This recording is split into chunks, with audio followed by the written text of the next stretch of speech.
All right, I guess we're ready to go, yeah? Absolutely. Thanks for having me. Oh my gosh.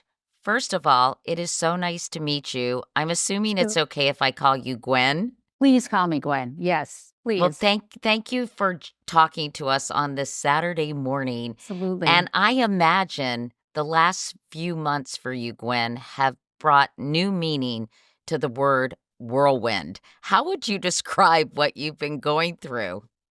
Well, let, let me say again, thank you for having me. And maybe the last few months can be kind of crystallized in this moment because I never imagined I would be on a podcast or an interview or any sort of thing with Katie Couric.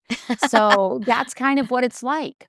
Um, it was a fast process, and we were busy with our lives, being governor and first lady in Minnesota, and our kids, and I would have been door knocking and calling and working on elections in Minnesota and also governor's races. And so when we got this call, we say it was a different call, but I wasn't even home, and so I was speaking to all the superintendents in Minnesota, getting ready for the start of school, and we said, my mom has this saying, when you have to do the work that's in front of you. And so when that became the work in front of us, we shifted into gear. But I'm telling you the truth on this. It is a new experience and fantastic in so many ways. Like I'm in Michigan right now and getting to see these amazing places and meet people across the country, which is all very exciting, and learning and listening. But there are challenges that come with it too. Like some people say not very nice things or things that aren't true. And I'm traveling a lot more, and it's, Gus's senior year. So I have to balance like the homecoming stuff with the political stuff. And figuring that out is what every mom in America, right, is doing. It's just maybe on a bit of a different scale. But I also have a great staff and great friends and a fantastic family. I have 3 sisters, and they are all super helpful. I'm sure your schedule, Gwen, has been absolutely bonkers. I mean, all the candidates are in full gear as we are in the home stretch of this election. Yeah. What kinds of things are you hearing out on the campaign trail? Because I know you've been going to blue areas and to red Yeah. areas. Are you noticing a big difference in people's concerns in those two different parts of the country?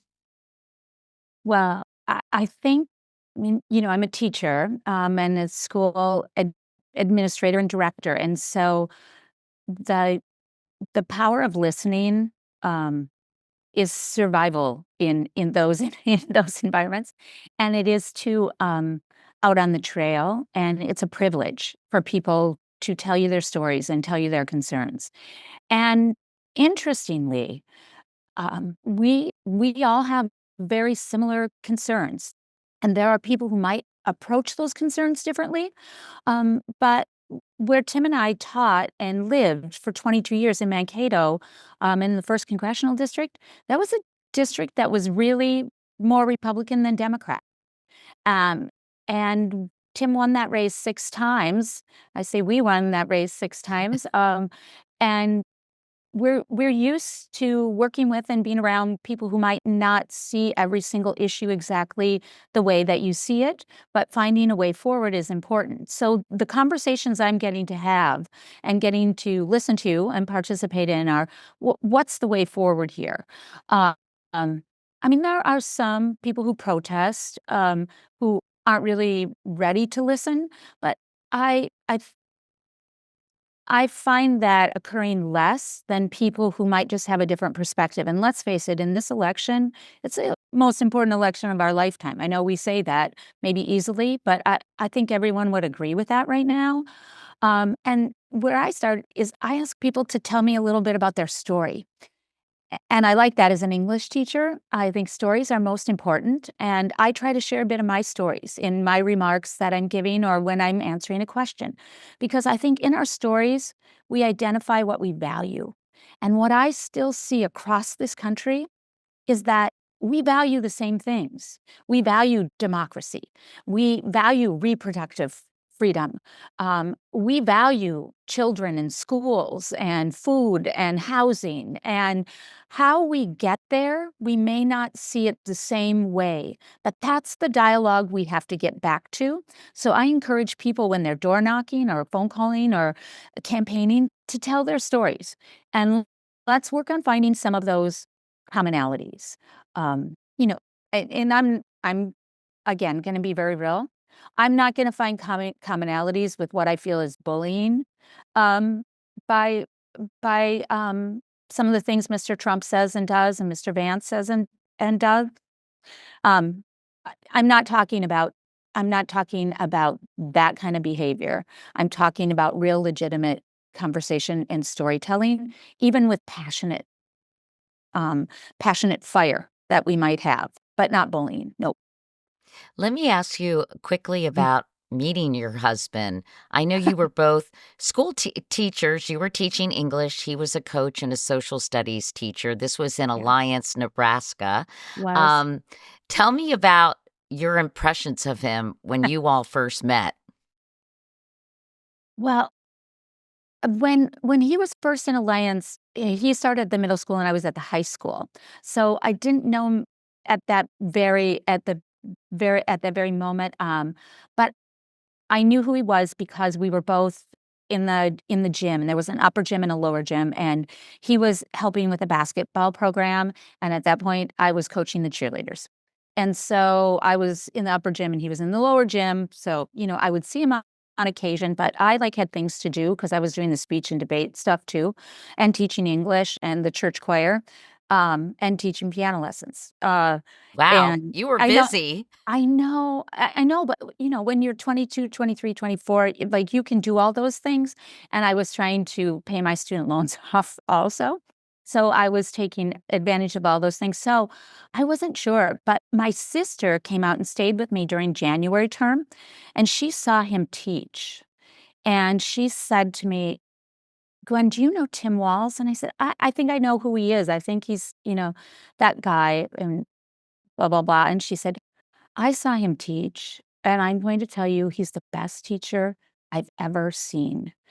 And, I was like, "Wow, really?" And she's like, "Yeah, I wouldn't I think you should meet him." She even made some, like, predictions, and then it was a little while later, but, that we met. But we actually then, when he came to high school, because we were a school that was short on space and short on money, they took the choir room, the old choir room, and they put a divider right down the middle. And this divider was not a thick divider, but he taught on one side and I taught on the other. And Yeah. so that was a way to get to know one another. Mhm. And yeah, and so we did.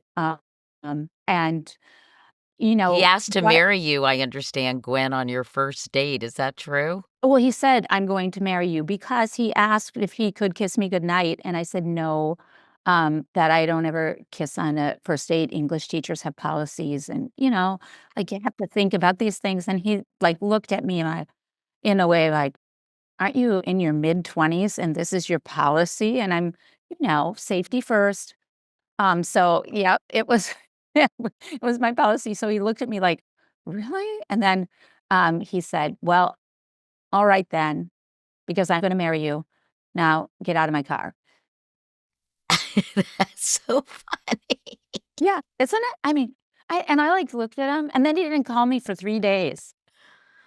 Yeah. Oh, wow. I Uh-huh. hate that, but he I do finally too. did, and you did get married.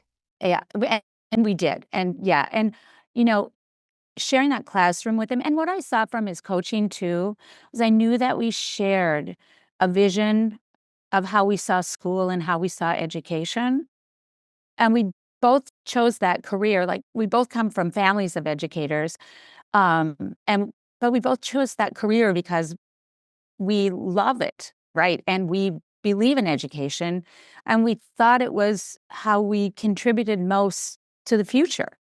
Um, and I still say the most fun days are days you're in schools, and the most hopeful days are days you're in schools. because you get to be with those kids and hear those students and those voices and that vision. Um, and like it's not easy. It is not easy. I was high school English, 11th and 12th grade. And you learn very quickly, like you are not cool. But, What was but, your favorite book to teach, Gwen? oh, so I, can I, it's a play, Yeah, sure. Our Town. That's playing here in New York I on know, Broadway right now. I know, because it keeps coming back. I love that play too. It's amazing, right? Because when you think about it, and there's a line near the end of the play that, you know, they talk about, like, cups of coffee and and how the usual things in life are what are really, really special, right? And how you don't recognize how beautiful they are during your life.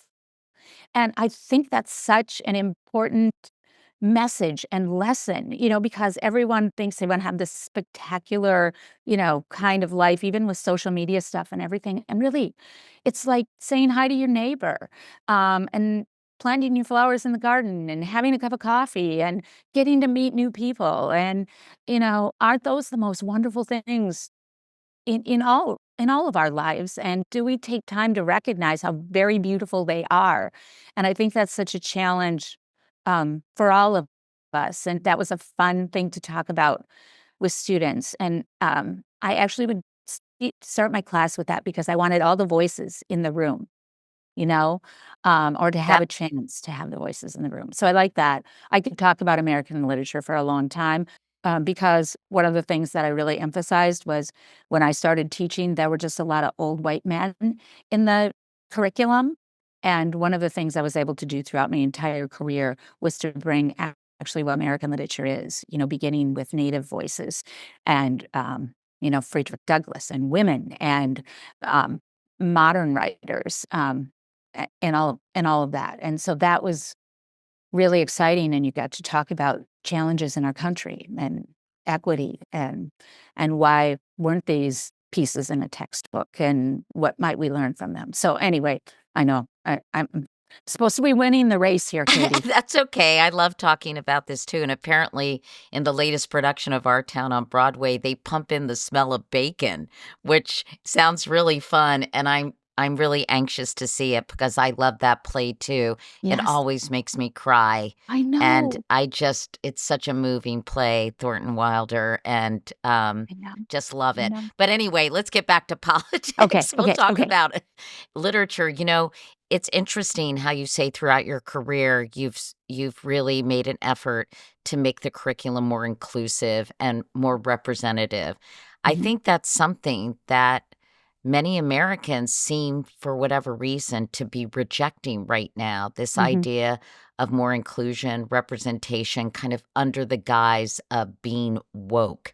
And I'm curious if you've encountered that and how you express your views that help people understand why these things have been important to you and may be important to the country. I there's no reason to have fear, but sometimes we just do when we don't know the future. Different is not wrong, different is just different. And so I would always say to my students, at the beginning of the year, some people said, "You have to earn my respect," right? And I never approached it like that. I always said, "You have my respect, and I hope I have yours, and let's just work on keeping it that way."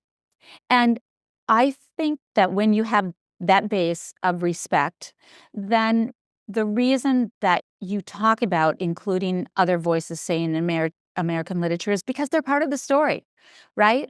They're part of our story and our history, and facts are facts.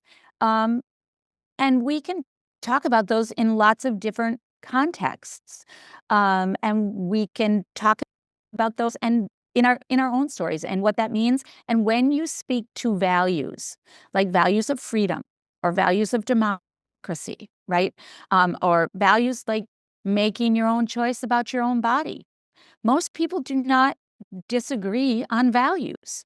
And and so that's always the way that I've approached it. There have been, people who disagree, and I respect their ability to disagree. But we have to think about being more inclusive, or we're not going to close gaps. And we are not, we are working toward a more perfect union here. And there's a lot of work to be done. And we need all voices in that. But you can't have a more perfect union if you only tell part of the story.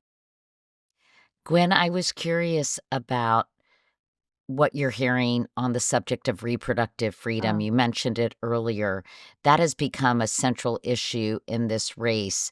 And you have been very open, along with your husband, about your infertility journey. And I know it's something that you kept very private yeah. for a number of years.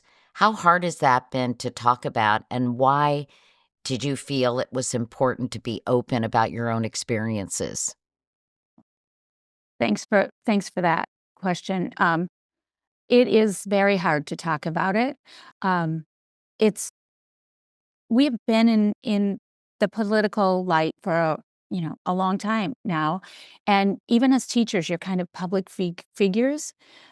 But I'm a private person, and so that felt really private to me. And Tim and I didn't share that for almost 18 years and longer if you count our journey to have hope.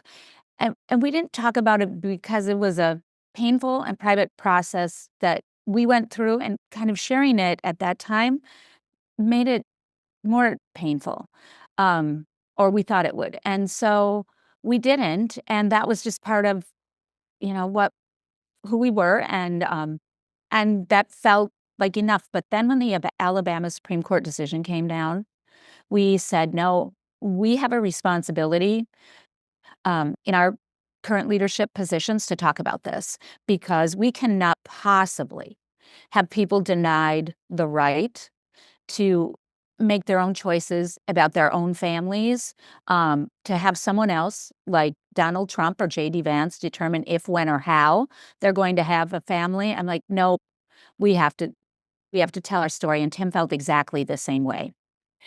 And so we did almost immediately tell it, once that decision came down, and I decided that on the campaign trail, it would be something that we would talk about, because if you do not have freedom over your own body, whatever you might believe, about abortion or anything, if you do not have the right to make decisions about your own body, what other freedoms do you really have?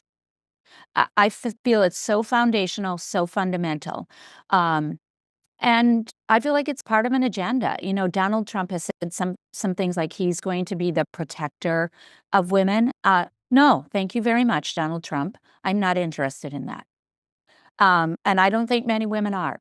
And that is a paternalistic, sort of degrading idea to me. And that files right along with the attitude about reproductive freedom. And we are facing a national abortion ban here. And we are facing real consequences here, if we do not vote. I feel like it's for freedom and equality for women. And What I are you wonder, in my generation, like, have I done enough? So I wasn't gonna make that mistake again. I'm doing everything I can right now, and I'm fighting for my daughter and for her friends and for people we don't even know, because it's that important. But I'm not gonna have the legacy in my generation be that we lost the rights for women to have autonomy over our own body. what kinds of things are you hearing from voters out on the trail when this subject Yeah. comes up? I tell Katie, it is amazing. Every time I tell this story, which is a lot, sometimes 3 and 4 times a day, depending on how many events or the particular events, there are women and men who come to the rope line or wait for me afterwards and tell me their stories or their journey, or the journey of someone in their family or someone that they know. And these are painful and horrific stories, and I have to tell you, I'm angry that people have to tell their stories, um, that clearly it's hard for them to tell, or even, as I said, hard for me to tell, but we have to tell them and they feel they have to tell them. I am so grateful for people sharing their stories and sharing that with me, but it's heartbreaking. It is heartbreaking that we are having this conversation or having to have this conversation right now, but I'm also grateful for the generosity of people who are willing to share this and are clearly fighting for it and are clearly engaged in this election because of this issue and what it means. And if there is there's such a stark contrast between Kamala and Tim, right, who trust women, and JD Vance and Donald Trump, who clearly do not. And if there's one single thing for women, and I think for men who are smart, to vote on, it's this issue. I'm curious how you feel about this gender gap that Mhm. has emerged during the course of this election, with women overwhelmingly supporting the Harris Walz ticket, but men actually overwhelmingly, or certainly by a pretty significant margin, supporting Donald Trump and JD Vance. What do you make of that? Because I don't think your husband is a pretty I think most people would see your husband as a guy's guy. Oh, Not yeah. that he not that he doesn't support women, but how do you explain this big divide? Yeah. Right, it's worth thinking about and worth talking about, but I will tell you, we are not giving up on anyone. And so I see this divide as lessening. I'm not a pollster, or at least this moment, I'm not a pollster. So, so I know we see some things that may say differently, and maybe when this race is over, maybe it will still look that way. But I still think there is time, and I think we cannot give up on making this issue relevant, or any issue really, but specifically reproductive freedom, relevant to young men, and all men, and telling our stories and sharing those values. We aren't giving up on that, and I think we just have to continue to do that. I also think that fear is a short-term motivator, and there are ads and things out there about the fear, right? The fear factor that are appealing directly toward men. But the democracy is not like a pie, where there are just so many slices and only a few people get a slice of the pie. That's not democracy. There is enough for everyone, and there is a place for everyone in this democracy. And so that motivator of fear, that discussion around what you might lose, or whatever it is that appeals to that sense, we have to have better and more conversations. And I would encourage every woman who's listening to this to find 3 people, maybe even 3 men, and tell your story and talk about your values. And I bet you we are going to see those smart men come right along with us. You can be a man's man and still understand what we are fighting for here and the freedom we're fighting for, and a hopeful vision. And Katie, we're not going back.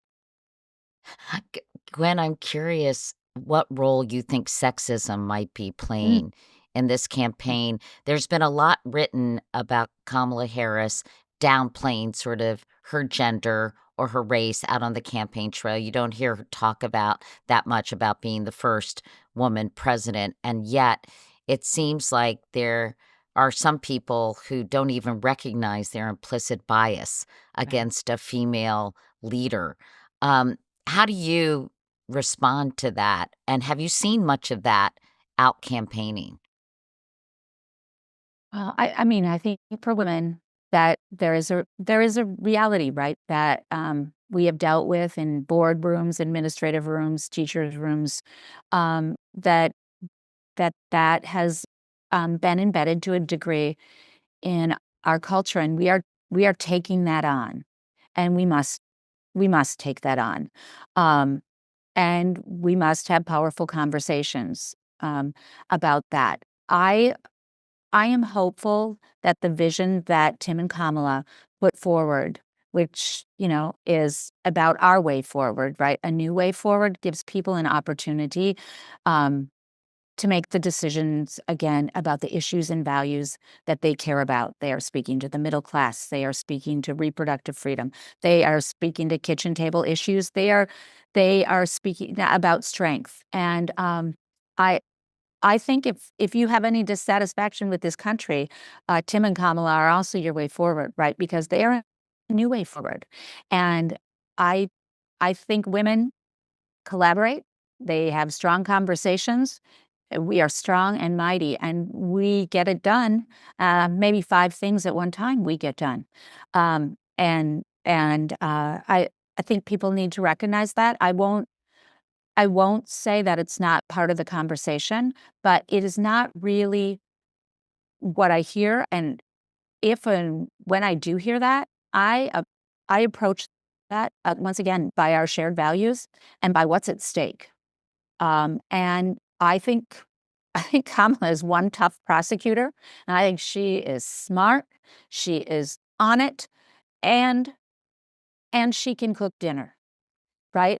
Um, a and you see her do it all, and you know, in my own role, I won't shy away from any of it. I bring cookies, my great-grandmother's recipe, I bring them to field offices across the country. One weekend, we made like 1,500 of 'em, Wow, and what kind of I cookies? ginger snaps, ginger snaps. They are Maybe you'll give us the recipe and we can post it. okay. Oh, yeah. Okay.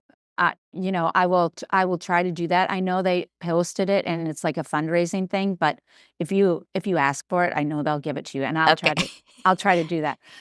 They're really good, and my great grandmother made them for me as a little girl, and I made them my whole life, and I serve them at the Minnesota governor's residence, warm on winter's nights before people leave. Okay, I do that, and I can teach our town, and I am as tough as nails in negotiating for teacher contracts and administrative contracts. So, you know what? We are not limited. We are not limited people, and we are beginning um, to have a really important conversation. And Kamala can do that times two, I'm telling you. And smart people recognize that. And Tim has always recognized that. He said, one of his lines is, "What I've done is I've surrounded myself with a lot of smart women." And that's a good strategy. But it doesn't mean that he's less of a man. It doesn't mean that he doesn't have his own approach in doing things too. But we do have the shared values of freedom and democracy. And that's what we're fighting for here, men and women. So we can't be afraid to have those conversations, I don't think. I know you have to leave soon, but I just tell Kate if she's flipping out. I just have 2 more questions, Gwen. One Okay, is Katie, can I say something? Can yes, I please. can I say something to you? Because when I heard that I got to speak with you, I wanted to tell you this, that I was in the classroom on 9/11, and it was my prep period, and I always watched your show during my prep period, while I was doing things, getting ready for the day. And so you were on the air, right, on 9/11. Right. And I wanna thank you for that, because you don't even know this, but you and I together helped my students and all the students in our school through that day, because you were on and I was in my classroom and we had the TV on all day. And I want to tell you, I've always wanted to tell you how much that means to me and how much we did that together. And just thank you. And those students still I see to this day, and they remember that experience and they remember you. And Tim and I met in the staircase, because he taught on the first floor and I taught on the second floor. And after the planes hit New York, and we met on that staircase, and we talked about it, and I said, "You have to turn Katie Couric, you have to turn NBC on."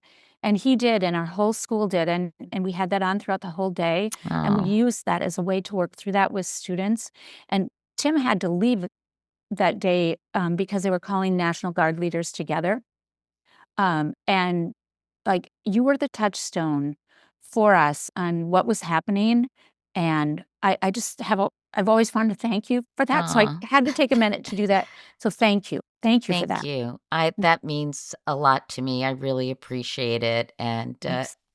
it was a terrible, terrible A terrible day, day. and yet I feel like the country sort of experienced it in a united way and came together after that horrible event Mhm. in a way that it hadn't and certainly hasn't Yeah, for many, many years, and I personally, Gwen, have never seen the country so divided and yeah, so, at odds, and I wanted to ask you about your kids because yeah, Gus was just so awesome at the DNC. He was so excited, seeing his dad yeah, up on stage, and, mm, it was so moving to me, and, of course, your daughter Hope as yeah, well, but after the DNC, there were some hateful comments yeah, made on the right about Gus. And mhm, I'm just curious, as a mom,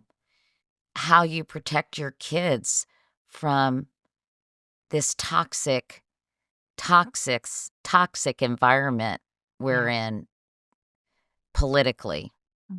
yeah, well, that was so overwhelming. I think for our whole family, it happened so quickly, and that room was so amazing, and seeing Tim take the stage, like, I still get choked up about that, and Gus just expressed that, and, he just turned 18, and I was on the phone with him just before this. He called me to give me an update on the cat this morning and, to talk about his day. My sister is staying with us and with him, and so I was talking to him, and, you know, we have we have talked we've had to talk about he was 2 weeks old, a little more, 2.5 weeks old, when Tim was elected to Congress. So, what he has known as his dad in politics, he didn't know his dad in a school, right? So this has been his reality, and we lived in a district that was more red than blue, when Tim was a congressman, and so we've encountered these sort of conversations and this sort of, uh I mean, this is more than we've ever encountered, but it's not a new thing to have people be more hateful than they need to be. And what we've always said to our kids, is they're going to say a lot of things, that are very mean and that are not true.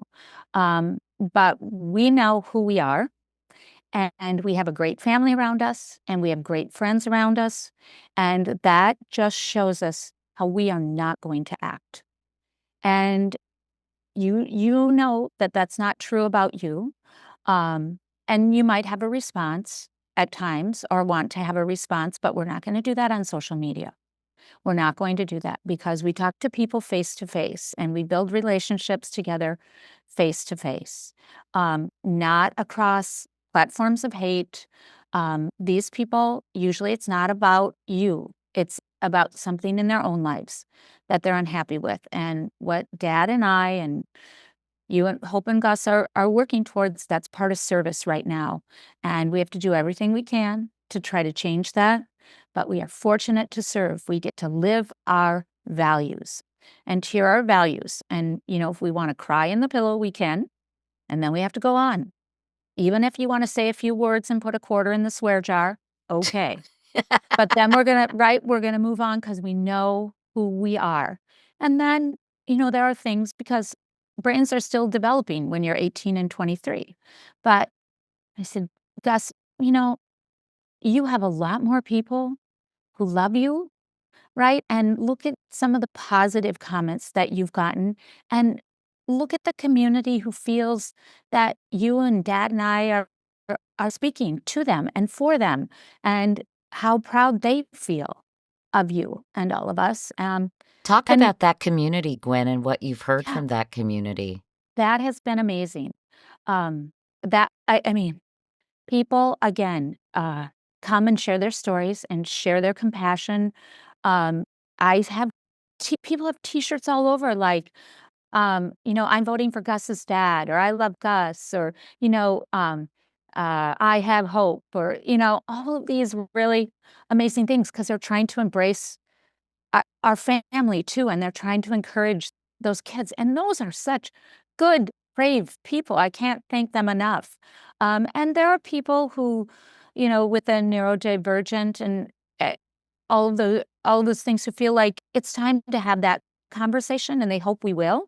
And I think it's begun a conversation, and I'm anxious to continue that. And then there are really, you have to, like my mom says, do the work in front of you. You have to use your own time and talents and expertise, whatever they might be.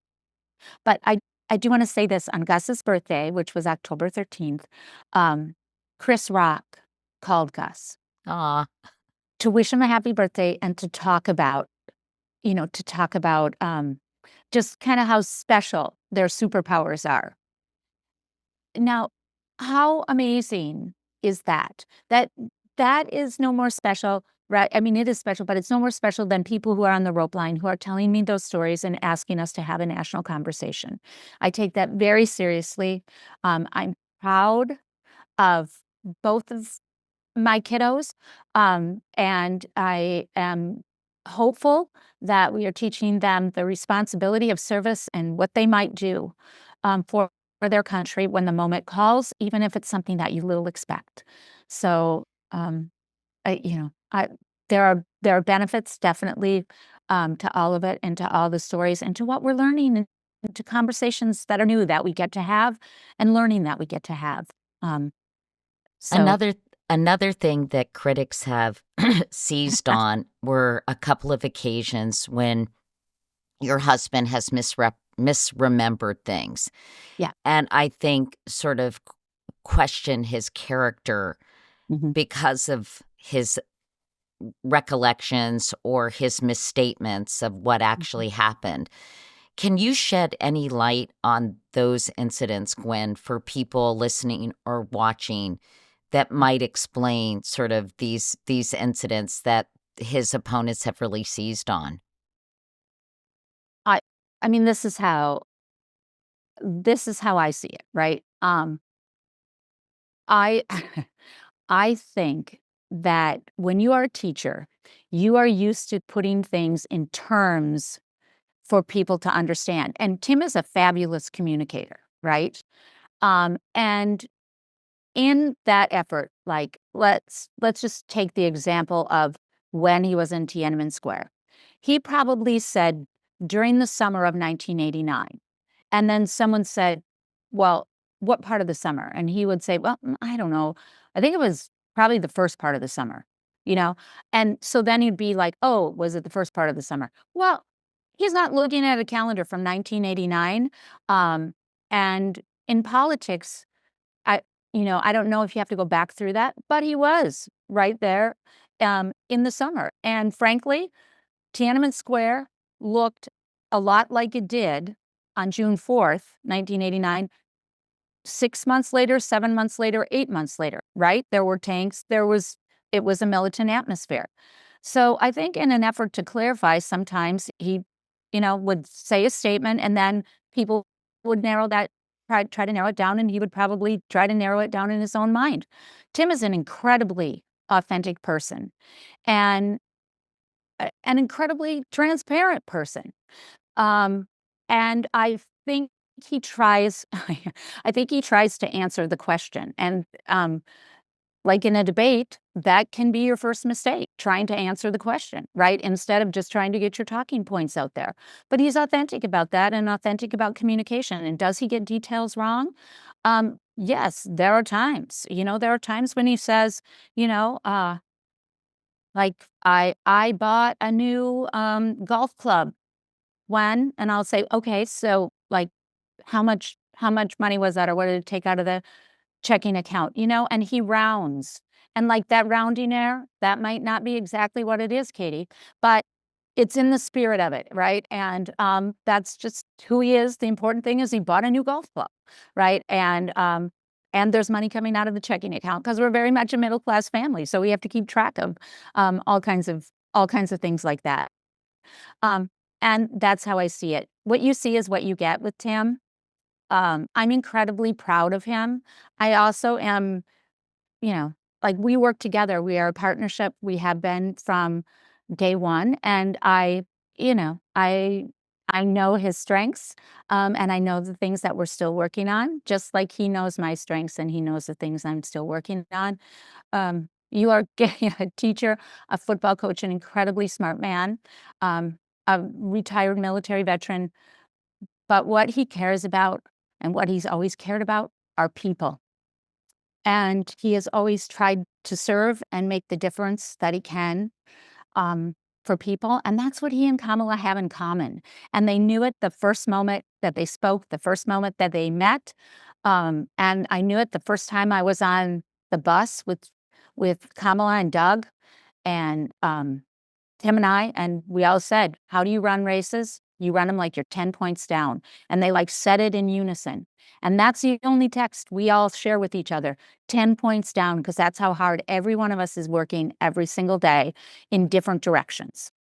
Gwen, I know that, it must be hard because, of course, you've been married, uh, to Tim for a long time. You have Yeah. 2 kids with him, and I think in a campaign, sometimes people, uh, they make these assumptions about people, Yeah. and I think you've probably witnessed that happening with your husband. He's been criticized by the right for things like supporting gender affirming care, signing a law that mandates free menstruation products in public school restrooms. Um, some people have called him Tampon Tim, and I think they've painted a portrait of an uber liberal guy. And, they talk about the school lunches and school breakfasts, which I don't know how you can actually criticize that. But I'm curious how you would describe kind of his overall philosophy and political philosophy when it comes to issues like that. I think Tim and I have always thought about removing barriers to learning and success. And whatever that barrier is, whether it be free lunch or menstruation products or knowing who you are, everyone means everyone. And some things look different for some people. People have different needs and they have different resources, but everyone means everyone and all of us. And so that is not an unmessy journey, right? But we have looked at it like, what do you need to move forward? What do you need to be happy and healthy and have success? And how might we most effectively and best help with that? And then mind your own damn business, right? Then get out of the way because, and I think that those two pieces probably described him. He's compassionate, he's empathetic, he removes barriers. If kids are hungry in school, what that does to brain and learning, you're not going to learn to read. So if you're talking about learning to read and closing gaps, then you better take away the barriers for that. If that's tampons, then that's tampons, right? Take away the barriers and let's get to the real work of this. Not get lost in what are components and as some people would say, equaling the playing field or whatever it might be. I think he does a great job of that, but I also think, then he's like, whose business is that? Like, m mind it yourself. Now I have to put a quarter in this swear jar, but mind it yourself. Like, let's just get on about the real important issues that we have to solve, not get caught up in people's own personal business. Let's just provide what we need to provide. We see equity as getting people what they need to get to a specific place where we can have that conversation. Your team is telling me to wrap. Can I ask you one last quick question? It's been such a Yes. pleasure talking to you, and tell them not to kill me. This is just a No, nice they're way fine. to end It's it. good. Good. Um, I've heard you've gotten advice from both the second gentleman, Doug Emhoff, and First Lady Jill Biden. I'm curious what they've told you that you have found particularly useful. Oh gosh. Okay. So, as a teacher and a learner, good teachers are good learners, and I strive to be a good teacher. So I hope I'm a good learner. I take advice and seek resources from everybody that I can in order to do the best job I can. I'm taking this I mean, ultra seriously, right? Like um, I'm honored to be able to be in this position, and I wanna do it as the best I can. So, Doug Emhoff called me right away and continues to call me, and, he and Gus share a birthday, so that was a kind of a fun celebration, with everyone, and he is such an amazing person, and how he models support for his wife and empowers women and empowers me is really miraculous. So he has, had a good sense of humor about things, has also said, ask for what you need, you know, ask for what you need, be determined in what you're doing and, you know, let us know, but take time for yourself too. And so, I mean, all and lots of other things, but really good perspective, right? And since he's done this and recently and still doing it, right? And they're the top of the ticket, that's super helpful and empowering advice.